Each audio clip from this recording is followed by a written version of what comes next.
Sometimes it feels like history is just this one big, chaotic mess, right? But what if I told you there's a hidden rhythm to it all? A really startling 165 years cycle of ideological fire that has reshaped our world again and again. Today, we're going to dive right into this combustible pattern. It's one of the oldest questions there is. Does history repeat itself? Or, as they say, does it just rhyme? Well, the analysis we're looking at today suggests something way more precise.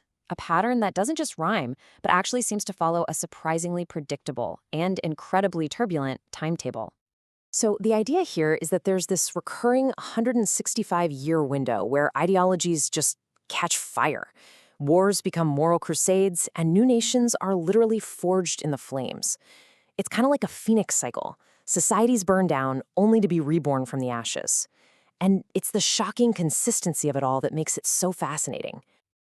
Okay, let's get into the evidence. We're going to jump back in time and look at 4 distinct periods to see how this cycle has played out again and again. So let's start in the mid-1800s. This era is all about what our source calls the wars of belief. This was a time when ideas about nationhood, about freedom, about identity, they became so powerful, so combustible, they could shatter old empires and build brand new nations from the ground up.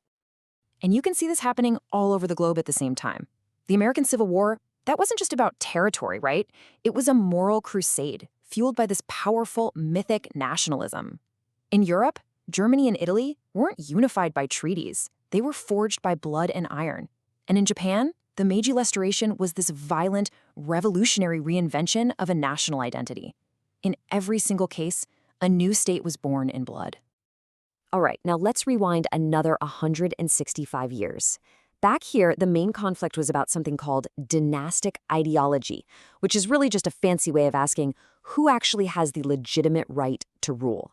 But believe me, these weren't polite little debates. These were arguments that exploded into full-scale militarized nationalism. And just look at how it all connects. The War of the Spanish Succession, it might sound like some old royal family feud, but it was really a continent-wide war over the very idea of power. At the same time, you've got Prussia building itself into a military machine, and over in Britain, these romantic myths about kings fueled these super violent Jacobite rebellions. Okay, jump back another cycle with me. We land right in the 16th century, deep in the Protestant Reformation. And this is where the pattern gets intensely religious. We're talking about a time when sacred beliefs weren't just a matter of personal faith, they became a direct justification for going to war. I mean, you can see right here how ideology was literally weaponized. The Schmalkaldic War, for instance, wasn't about land or money. It was an explicitly religious war between the Holy Roman Emperor and a league of Protestant states. This era basically lit a fire across Europe that would burn for decades, all driven by whose sacred story was the right one. For our last example, we're going all the way back to the late 14th century. The key word for this period is collapse, specifically the total collapse of a single unifying spiritual authority. And that created this massive power vacuum that got filled real quick with revolts and ideological war. Just look at the absolute chaos. You had the Western Schism, where there were literally 2 rival popes, both claiming to be the one true pope. I mean, can you imagine the confusion?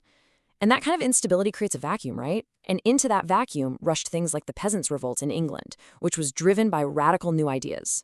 All this was happening while the 100 Years' War was turning national myths into long, brutal warfare. So we've just jumped through 4 different eras, each about 165 years apart. 4 totally different sets of technologies, cultures, and leaders. And yet, there's this unmistakable echo, this pattern that just keeps repeating itself through time.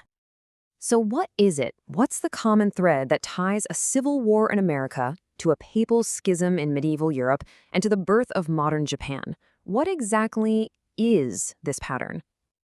Okay, this right here is basically the DNA of the cycle. In every single one of these eras, you see the exact same ingredients. Ideologies become, combustible. Wars aren't fought for land, they're framed as these grand moral crusades. Powerful, mythic stories are used to justify violence. The old ways of doing things, the old structures of power, they just crumble. And charismatic leaders rise up to forge totally new political identities. And then, almost every time, after all that fire and passion, a cold wave of disillusionment follows. So, what's the bottom line here? If this 165-year cycle of ideological fire is a real thing, what does it ultimately create? What's the end result of all this? The takeaway is pretty stark. According to this analysis, this cycle has never been about peace or subtle changes. It is consistently about wars of belief, moralized aggression, and violent national rebirths. And, as the slide points out, it does not correlate with meditation retreats.